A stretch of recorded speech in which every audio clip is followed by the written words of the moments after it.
अस्सलामुअलैकुम, नमस्ते, सत श्री अकाल। कैसे हैं आप लोग? उम्मीद करती हूँ ठीक होंगे, खुश होंगे। मैं हूँ अतिका अली और मेरे साथ हैं तारिक नियाज़ी। अस्सलामुअलैकुम, नमस्ते, सत श्री अकाल। उम्मीद करता हूँ ठीक होंगे, खुश होंगे। दोस्तों, जहाँ रहें खुश रहें, माँ बाप का ख्याल करें, क्योंकि माँ बाप हैं तो सब कुछ है। आज की हमारी वीडियो है ओके गाइस, तो आज की हमारी वीडियो है बहुत ही इंटरेस्टिंग, यूपी कानपुर मेट्रो। से स्टार्ट करते हैं अपनी वीडियो को। Let's start. ओके गाइस, तो वीडियो का टाइटल है Uttar Pradesh Kanpur metro project inaugurated by PM Modi. तो स्टार्ट करते हैं वीडियो को। तो रिसेंटली आपने सुना होगा कि कानपुर मेट्रो का पहला फेज इनॉग्रेट किया गया है हमारे देश के प्रधानमंत्री द्वारा। नाउ इस टॉपिक को अभी डिस्कस करेंगे, मगर पहले मैं आपको ये बता दूं वैसे कि दुनिया भर में जो मेट्रो सिस्टम्स हैं इनका स्टेटस क्या है। मेट्रो आपको पता होगा एक बहुत ही मॉडर्न तरीका होता है कम्यूट करने का। अगर आपको ट्रैवल करना है खासकर सिटीज़ में, मेट्रो उसमें बहुत ज़्यादा बेनिफिशियल रहता है, क्योंकि बहुत ही कंफर्टेबल तरीके से आप ट्रैवल कर सकते हो। मेट्रो ज़्यादातर आप देखोगे एयर कंडीशन होती हैं, साफ़ सुथरी होती हैं और एक प्रॉपर ऑर्गेनाइज तरीके से बहुत से लोग लगातार काम पे जा सकते हैं। They can do business. और यहाँ पर आप देख पाओगे भारत में अभी के लिए 14 मेट्रो सिस्टम्स हैं जो ओवरऑल 18 जो हमारी सिटीज़ हैं इनको टच करते हैं। तो इंडिया में आप कह सकते हैं ऑलमोस्ट हमारे जो भी मेजर शहर हैं वहाँ पे आपको मेट्रो तो मिलेगी ही। नाउ दुनिया से आप अगर कंपेयर करोगे भारत कहाँ पे खड़ा है, तो जो हमारा पूरा मेट्रो का नेटवर्क है इसकी टोटल लेंथ है अराउंड 741 किलोमीटर्स। तो इंडिया की रैंक यहाँ पर हो गई नंबर 5, जो मैं कहूँगा काफ़ी इंप्रेसिव है, क्योंकि आप अगर देखें तो कई कंट्री से इंडिया आज के समय आगे है।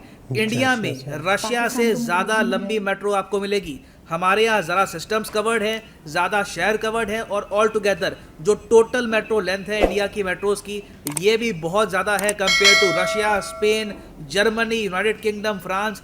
पिछले 5 सालों में इंडिया ने रिकॉर्ड तोड़ पेस पर लगातार बहुत सारी मेट्रो लाइंस करी है कंस्ट्रक्ट, और बहुत ही जल्द आपको दिखेगा कि इंडिया जापान और साउथ कोरिया को भी बीट करके यूएसए के पीछे नंबर 3 पे आ जाएगा। यूएसए को बीट करने में कुछ साल लग जाएंगे 2030 के आसपास। फिर चाइना को बीट करना होगा, ये चैलेंजिंग होगा। चाइना को बीट करने में टाइम लगेगा, हो सकता है कि 2035-40 तक का भी टाइम लग जाए, क्योंकि चाइना के मेट्रो नेटवर्क की टोटल लेंथ है 6600 किलोमीटर से भी ऊपर। नाउ पीएम मोदी ने यह कहा है कि 2025 तक हमारी टोटल 25 सिटीज होंगी जहां पर आपको मेट्रो कनेक्टिविटी मिलेगी, और इससे हमारा जो टोटल नेटवर्क हो जाएगा मेट्रो का, ये 1000 किलोमीटर से भी ऊपर होने वाला है। तो अभी रेस चल रही है, बहुत ही पॉजिटिव रेस है, जहां पे हम जापान, यूएस, चाइना ऐसे जो मेजर कंट्रीज हैं इनको बीट करने की कोशिश कर रहे हैं इन ट्रांसपोर्ट इंफ्रास्ट्रक्चर। हाँ, बाकी मैं हल्का सा यहाँ पर ये भी ऐड कर दूं, इंडिया के जरा आसपास आप अगर देख लो, you will feel very lucky to be an Indian. Nepal में कोई मेट्रो नहीं है, ना भूटान में है, म्यांमार में कोई नहीं है, बांग्लादेश में अंडर कंस्ट्रक्शन है, पाकिस्तान का सिर्फ एक शहर है लाहौर, वहाँ पे आपको मेट्रो मिलेगी, बहुत ही लिमिटेड, वो भी चाइनीज़ हेल्प से बनी है। उसके अलावा इंडिया के आसपास कोई भी देश नहीं है सिवाय चाइना के जहाँ पे आपको बहुत ही बड़े स्केल पर एक मेट्रो का नेटवर्क मिलेगा। तो अब रिसेंटली अगर हम देखें तो कानपुर मेट्रो को भी इनॉग्रेट किया गया है, थोड़ी सी यहाँ पर और तरक्की करी गई है। डिस्कस करते हैं कानपुर मेट्रो के बारे में, मगर आगे बढ़ने से पहले आपसे एक प्रश्न पूछूंगा। आपको ये बताना है कि इनमें से कौन सा मेट्रो नेटवर्क भारत में सबसे बड़ा है?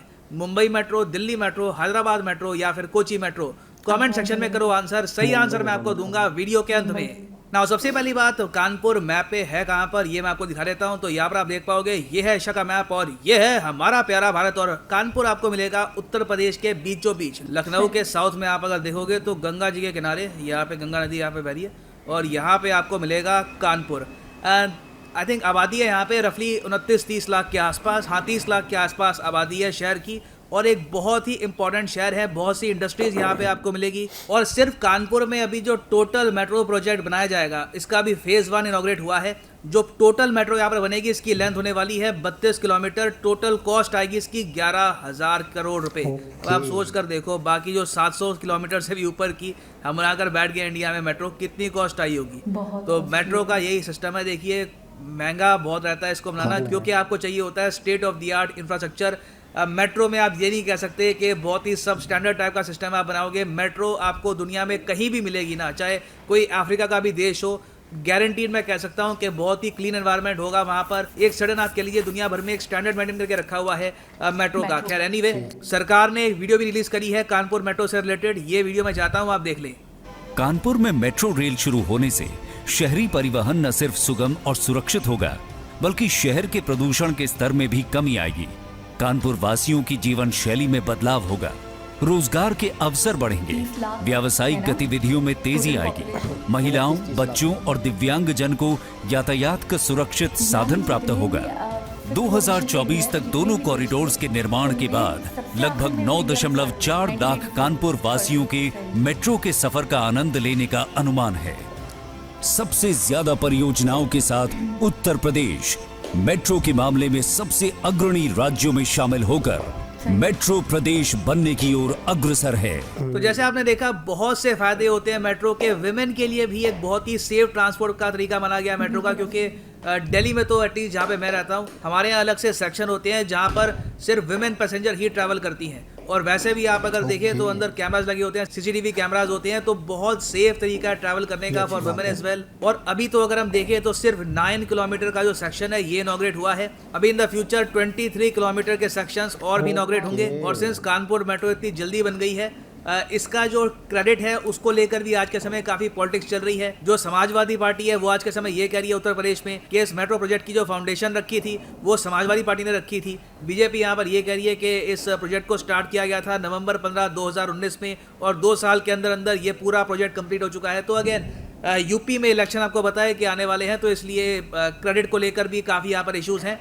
मगर हम बात करें फाइनेंस की कि ये जो मेट्रो प्रोजेक्ट है इसके जो पैसे हैं कहाँ से आए हैं, टोटल 11,000 करोड़ का खर्चा यहाँ पर हुआ है। इसमें से आप कह सकते हैं 50-55% के आसपास की जो कॉस्ट है ये आई है लोन से। ये हमने लोन लिया है यूरोपियन इन्वेस्टमेंट बैंक से, EIB। इसको कंफ्यूज मत कर लेना European bank for reconstruction and development से, जिसको रिसेंटली इंडिया ने कुछ साल पहले ज्वाइन किया था। जो यूरोपियन इन्वेस्टमेंट बैंक है ये यूरोप के जो 27 कंट्रीज हैं इनका ऑफिशियल बैंक है। इसके हेडक्वार्टर्स आपको मिलेंगे लक्समबर्ग में, और इन्होंने टोटल रफली आप कह सकते हैं 5,500 करोड़ रुपए के आसपास का लोन दिया है हमको, स्पेशली फॉर कानपुर मेट्रो। इससे पहले आप अगर देखो 4,500 करोड़ का लोन दे चुके हैं for the Lucknow metro project as well. और ये जो लोन्स हैं एक्चुअली यूरोपियन इन्वेस्टमेंट बैंक के, ये काफ़ी फायदेमंद है इंडिया के लिए। ये पहली बात तो एशिया में बहुत ही लिमिटेड कंट्रीज को लोन देते हैं, इनका इंटरेस्ट रेट काफ़ी कम होता है। और यहाँ पर आप पूछेंगे इंटरेस्ट रेट कम क्यों होता है? कम इसलिए होता है कि यहाँ पे थोड़ी बहुत जियो पॉलिटिक्स भी इन्वॉल्व होती है। सिंस ये लोन आता है यूरोप से, तो ज़्यादातर जो कंपनीज यहाँ पर इन्वॉल्व होती हैं वो भी यूरोपियन ही आपको मिलेगी। फॉर एग्जांपल इस केस में आप देख लो, जो ट्रेन सेट है कानपुर मेट्रो का, यहाँ पर आप देख पाएंगे ये इंडिया में तो बना है, मेड इन इंडिया के अंडर, इंडिया में से जॉब्स आई हैं, मगर पूरी मैन्युफैक्चरिंग को संभाला है फ्रेंच कंपनी एल्स्टॉम ने। यहाँ पर आप देख पाओगे यूपी मेट्रो रेल कॉर्पोरेशन और एल्स्टॉम ही ज़्यादातर जो ये ट्रेन सेट है इन उत्तर प्रदेश आज के समय बना रही है। और जो इसका इंटरनल डिजाइन है ये बहुत हद तक सिमिलर है फ्रेंच मेट्रो से। तो जिस टाइप की मेट्रो आपको दिखती है फ्रांस में, पेरिस में, सेम टाइप की मेट्रो आज के समय, सेम डिजाइन की मेट्रो हम इंडिया में यूज कर रहे हैं। ना वापस आते हैं अपने क्वेश्चन पे कि ओवरऑल इंडिया का कौन सा मेट्रो सिस्टम सबसे ज्यादा बड़ा है। तो देखो सबसे बड़ा नेटवर्क जो है मेट्रो का ये आपको मिलेगा दिल्ली में। Delhi metro has the largest network in the entire country. Total जो इसकी ऑपरेशनल लेंथ है ये है करीब 350 किलोमीटर। अभी अंडर कंस्ट्रक्शन 65 किलोमीटर और चल रही है। तो आप कह सकते हैं इंडिया की जो टोटल मेट्रो का ये नेटवर्क है इसका बहुत ही बड़ा पोर्शन, ऑलमोस्ट आप कह सकते हैं 50% तो आपको इसका 40-50% के आसपास इसका आपको दिल्ली में ही मिलेगा। और फाइनली यहाँ पर मैं ये भी ऐड कर दूं कि अगर आप लाइफ में एक बार प्रॉपरली यूपीएससी एग्जाम की तैयारी करना चाहते हैं, कमेंट सेक्शन में जाओ, यहाँ पे आपको मिलेगा ये लिंक, इस लिंक पे करो क्लिक और यहाँ पे आप परचेज कर पाएंगे ये यूनिक कॉम्बो पैकेज, जिसके अंदर आप यूपीएससी प्रीलिम्स, मेंस, ऑप्शनल, जी हाँ ऑप्शनल भी, जो भी आपकी चॉइस का हो यहाँ पे आप चूज़ कर पाएंगे, history, geography, whichever you want to choose. और इसकी आप प्रिपरेशन कर सकते हैं इन अ सिंगल परचेज। ये सारे कोर्सेज अलग अलग परचेज करोगे ऑन अनअकैडमी तो 10-15 हज़ार रुपये आपको एक्स्ट्रा देने होंगे।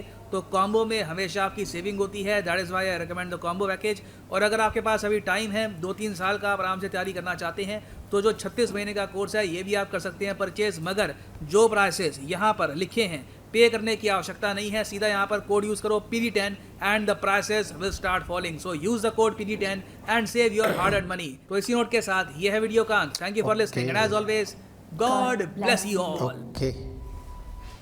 ये जनाब बहुत ही ज़बरदस्त। अच्छा वैसे तो हम बहुत सुनते रहते थे मेट्रो के बारे में कि मेट्रो फलाने सिटी में, लेकिन प्रशांत भैया का सबसे ख़ास बात, ख़ास स्टाइल इनका ये है कि किसी भी मुद्दे पे बात करते हैं, किसी भी टॉपिक पे बात करते हैं। कॉम्प्लिकेटेड से कॉम्प्लिकेटेड टॉपिक अगर उठा लें, ये तो वैसे इजी था, लेकिन उस पर भी ऐसी हमें नॉलेज दी कि हमें पता चल जाए कि मेट्रो असल में चीज़ क्या है। इसको ये कहते हैं कि ब्रीफ करना, ब्रीफिंग। इस तरीके से ब्रीफ करते हैं या डिस्कस करते हैं टॉपिक को कि सुनने वाला एक मतलब कोई एक पॉइंट भी ऐसा नहीं होता जिससे वो कासिर रह जाए या जो उसको समझ में नहीं आए। अच्छा, आपको क्या लग रहा है? आपको मुंबई लग रहा था ना सबसे बड़ा नेटवर्क? मुझे दिल्ली लग रहा था। मुंबई सिटी, आपने भी मुंबई बोला था। नहीं, आपने बोला मुंबई तो मैंने कहा अच्छा मुंबई, फिर मेरे दिल में जिसे मैं बता रही हूँ दिल्ली था। देखिए दिल्ली बहुत बड़ा सिटी है, दिल्ली बहुत बड़ा। और मुझे लग रहा था नेटवर्क सबसे बड़ा नेटवर्क वही होगा, क्योंकि अक्सर जो है ना इन फ्यूचर जो हाई स्पीड राजधानी है, हाई स्पीड का भी हम सुन रहे हैं कि सबसे पहले दिल्ली में ही होगी, और काफ़ी मेट्रो के मज़ीद प्रोजेक्ट भी दिल्ली से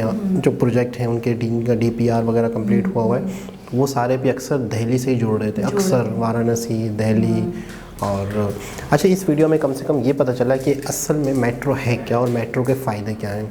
अच्छा, 11,000 करोड़ का प्रोजेक्ट, मैं ये कहूँगी ह्यूज इन्वेस्टमेंट, बहुत बड़ा प्रोजेक्ट, और अच्छा वो भी लोन पे, 50% तकरीबन लोन पे है। बिल्कुल। अच्छा, वो मुझे ऐसा लग रहा है कि वो जो यूरोपियन कंट्रीज़ की जो बैंक है, अच्छा, वो लोन दे रही है, उस लोन का मकसद है डेवलपमेंट। सबसे पहले तो आप वो लोन लेके करेंगे क्या, ठीक मुद्दा क्या है? अच्छा, डेवलपमेंट पे जब लगता है ना, मिसाल के तौर पर आपने 1 लाख रुपए लगा दिए किसी प्रोजेक्ट में जिसमें डेवलपमेंट हो रही है और जो प्रोजेक्ट आवाम से जुड़ा हुआ हो और हुकूमत को बेनिफिट भी हो रहा हो, तो आप अगर 1 लाख रुपए लगाते हैं तो आपको 4-5 साल में वो 1 लाख रुपए निकल ही आएंगे।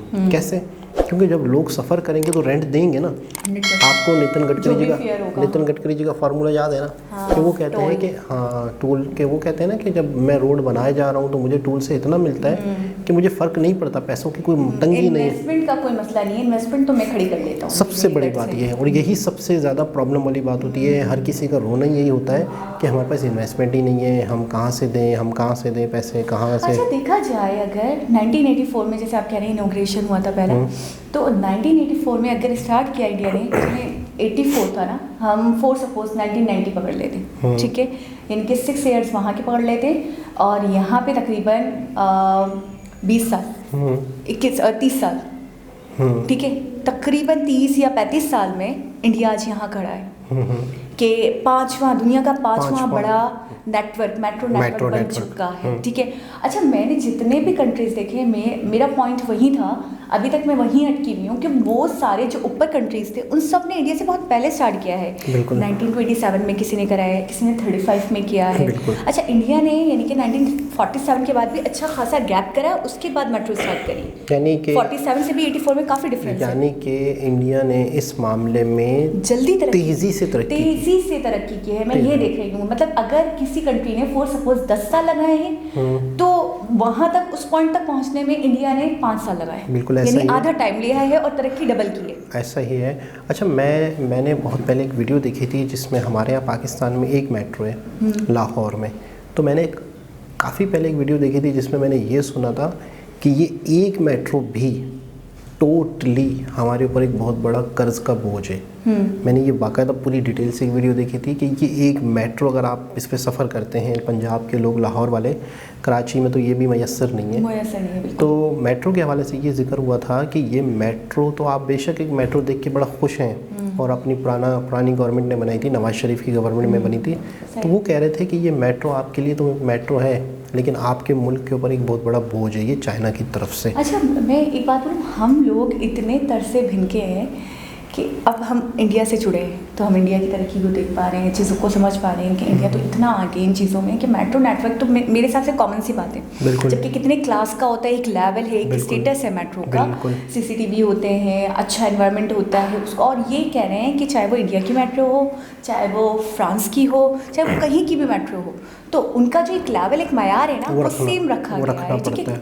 अब हम यहाँ पे बात कर रही हूँ मैं यहाँ की, तो ग्रीन बस जो चली है, तो लोग उसको लेकर 25 दिसंबर को उसका इनॉग्रेशन हो गया, तो लोग उसको लेकर इतने एक्साइटेड हैं कि मैंने एक न्यूज़ चैनल पे लोगों के इंटरव्यूज़ देखे, तो लोग कह रहे हैं ये बहुत बड़ा गिफ्ट हो गया हमारे लिए, हम तो बड़े खुश हो गए, हम अपने तमाम गमों को भुला चुके हैं, ये तो गवर्नमेंट ने बहुत बड़ा काम कर दिया हमारे लिए, हमारी तो ज़िंदगी आसान हो गई। मतलब ऐसे कॉम्प्लीमेंट्स मिल रहे हैं कि मैंने कभी पहले ज़िंदगी में नहीं सुने, ठीक है, सिर्फ ग्रीन बस को लेकर। इसकी वजह सिर्फ ये है कि अगर एक आवाम ने ज़िंदगी में कुछ सहूलत देखी ही ना हो, उन्होंने बसों पे धक्के खाए हों, बड़े बुरे हालात में बसों में लटक के जाना पड़ता है, बड़ी मतलब कि ट्रांसपोर्ट की कंडीशन बहुत बुरी है, ख़ास तौर पे कराची में, क्योंकि कंजस्टेड सिटी है, पॉपुलेशन ज़्यादा है। तो उस माहौल में अगर एक बस आती है थोड़ी सी बेहतर, और बेहतर बस तो बेहतर है, लेकिन उसका जो रोड बनाया गया है, एक अलग से रोड दे दिया गया, फिर उसका टिकट का निज़ाम जो है वो मशीनों के ज़रिए दिया गया है, ठीक है ना। अच्छा, ऑनलाइन है। अच्छा, एक स्टॉप का 50 रुपीज़। हाँ, फिर वो बैठने का सिस्टम है सारा। तो ये सारी चीज़ें थोड़ी सी बेहतर हैं। मैं कहता हूँ मैंने अपनी ज़िंदगी में बहुत टाइम बाद ऐसा प्रोजेक्ट देखा है कराची में इस लेवल का। नहीं, अच्छा, इससे पहले मेरे हिसाब से ग्रीन बस वाला तो था ही नहीं कोई भी किस्म का बड़ा प्रोजेक्ट, मतलब किसी भी किस्म का, किसी भी, मैंने तो फर्स्ट टाइम, ठीक है ना। तो मैं ये कहता हूँ कि इससे बेहतर, थोड़ा सा और बेहतर अगर करते तो ये मेट्रो की तरफ चले जाते, इस पे भी। अच्छा, मैं आपको एक बात बताऊँ, जितना भी पाकिस्तान में किसी प्रोजेक्ट पे लगता है ना, आधे से ज़्यादा तो खांचों में चला जाता है, 100%। तो मैं कहता हूँ कि अगर इसी पैसों में ही अगर ईमानदारी से काम किया जाता तो कराची वालों को मेट्रो मिल सकती थी, क्योंकि जब अलग से ही ट्रैक बना दिया गया है, अलग से ही रोड बना दिया गया है तो और बेहतर हो जाता। लेकिन ठीक है, जो है दे रहा है, दुरुस्त है, जो भी है, लेकिन मैं कहता हूँ अब ये मेंटेन रहे, मतलब सिर्फ और सिर्फ अब ये टेंशन है कि ये कितने अरसे तक कायम रहेगी, ये देखते हैं मतलब कब तक चल पाएगी। और मैंने अपनी आंखों से देखा है कि ये शुरू होने से पहले ही टूट फूट का शिकार हो गई थी। तो अच्छा, स्टार्ट तो करना था इन्होंने। हाँ, अच्छा, एक और चीज़ मैं ये देख रही हूँ कि अगर छोटा सा भी प्रोजेक्ट होता है, जैसे हमने पिछली वीडियोस में मैंने आपको बोला था कि कराची ऐसा सिटी है कि यहाँ पे चीज़ों की ज़रूरत है, मुयस्सर नहीं है, फैसिलिटीज़ हैं नहीं, ठीक है, तो अगर लोगों को दी जाती तो लोग बड़े खुश होते। अच्छा, ग्रीन बस ना हो गई, ऐसा लग रहा है कोई मसीहा हो गया उनके लिए, इतने खुश दिखाई दे रहे, बच्चे बूढ़े जवान कि सब तारीफ करते हुए, मतलब तारीफी कलमात अदा करे जा रहे हैं और थक नहीं रहे। तो मुझे ये चीज़ बड़ी, मतलब एक, अब हम तो देखते रहते हैं वीडियोस, तो मुझे जैसे आदत सी हो गई, तो मुझे वो बहुत बड़ा नहीं लगा क्योंकि मैंने बहुत आला देख लिया। अब उनको ऐसा लग रहा है कि बहुत बड़ी चीज़ हो गई, बिल्कुल ऐसी चीज़ हुई है जो दुनिया में कभी नहीं हुई। अच्छा, मैं एक चीज़ नोट कर रहा हूँ कि अगर काफ़ी चीज़ें जो नितिन गडकरी जी के फार्मूले देखे मैंने, तो मैं एक चीज़ नोट करता हूँ कि अगर पाकिस्तान में हुकूमत ईमानदारी से चले और सिर्फ मतलब तंग ना करे, मतलब यूँ समझ लो कि जेब से हुकूमत 1 रुपया भी ना लगाए अगर, और सिर्फ इन्वेस्टरों को अच्छे तरीके से काम करने दे, तो यहीं के कराची के इन्वेस्टर यहीं कराची के अवाम के लिए ऐसी चीज़ें बना देंगे, उनसे चार्जेस लेंगे, मेट्रो भी बना देंगे, गाड़ियाँ भी बना देंगे, अच्छे से अच्छी चीज़ें बना देंगे। मतलब कराची को वाकई मैं ये कह रही हूँ, प्राइवेट सेक्टर ही सिर्फ बहुत बेहतर कर सकता है। इसको अगर तरीके से इन्वॉल्वमेंट होने दें उनका, और उनको मतलब डिस्करेज ना करें, उनको बल्कि मोटिवेट करें, ऐसे स्टेप्स, ऐसी जैसे कि मोदी जी हैं, जैसे कि वहाँ के मिनिस्टर्स हैं, जो नए इन्वेस्टर्स जो होते हैं उनको मजीद मतलब एक सहूलत देते हैं, बहुत बजाय इसके कि उनको मतलब पिछाड़ें या उनको मतलब डिस्करेज करें। अच्छा, यहाँ पे ये होता है, इन्वेस्टर अगर कुछ करना भी चाहता है तो उसे इजाज़त नहीं। तो यही चीज़ है कि अगर यहाँ पे लोगों को मौका दिया जाए, प्राइवेट सेक्टर को हुकूमत अगर 1 रुपया भी जेब से ना लगाए, तो कराची एक बहुत ही ज़्यादा ग्रोइंग सिटी है, एक बहुत ही ज़्यादा ग्रोथ कर सकता है, आबादी बहुत है, बहुत ही यहाँ पे सरमायाकारी के और इन्वेस्टमेंट के और अर्निंग के बहुत अच्छे मौके हैं। तो दोस्तों, एक बहुत ही ज़बरदस्त वीडियो, कानपुर मेट्रो स्टार्ट हुई और हम अपने रोना के बैठ गए, हम अपने हालात भी बताने लग गए। तो एक कानपुर मेट्रो कानपुर वालों के लिए एक बहुत बड़ी खुशखबरी है, बहुत बड़ी खुशखबरी है। तो सबको, जितने भी यूपी से लोग हैं, कानपुर से है, सबको बहुत ही ज़्यादा मुबारकबाद हमारी तरफ से। तो दोस्तों, एक बहुत ही अच्छी इन्फॉर्मेटिव वीडियो थी। दोबारा किसी और वीडियो के साथ आपसे मुलाकात होगी, जब तक के लिए अल्लाह हाफ़िज़।